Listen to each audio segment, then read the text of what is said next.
So you might be in this weird situation where for some reason autocorrect on your particular iPhone keyboard just isn't really doing that well. Now, this can happen for a few different reasons. If your autocorrect is being very awkward, the first thing you can do is modify your autocorrect settings. So what you can do is you can make your way over to your iPhone settings, just like so. And what you're going to want to do here is you basically want to go ahead and scroll down until you get into your general iPhone settings, which are right here.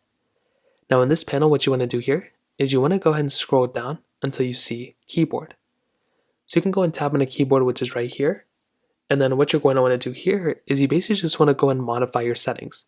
So here where it says auto capitalization, auto correction, you can go ahead and modify these whichever way you want to. Some people actually like having auto correction on but turning off predictive text. You can modify these settings whichever way you want to. But that is the first thing I'd recommend doing. On top of that, within text replacement, which is up here, sometimes you may have some random automatic things that may have it set up automatically.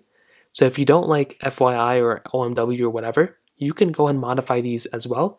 And you can update these as you go. Like if you don't like this, you can just go and click here and delete it.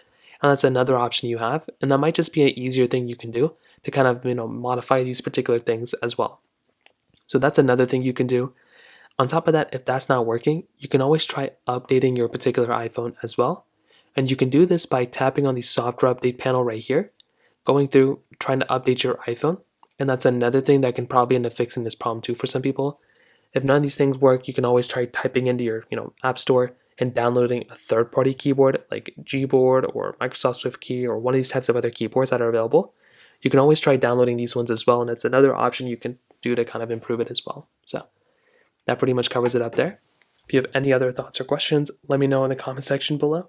Hit the like button, that will mean so much, but definitely hit that subscribe button. More importantly than everything else, I love every single one of you guys. Hopefully I'll catch you guys in the next video.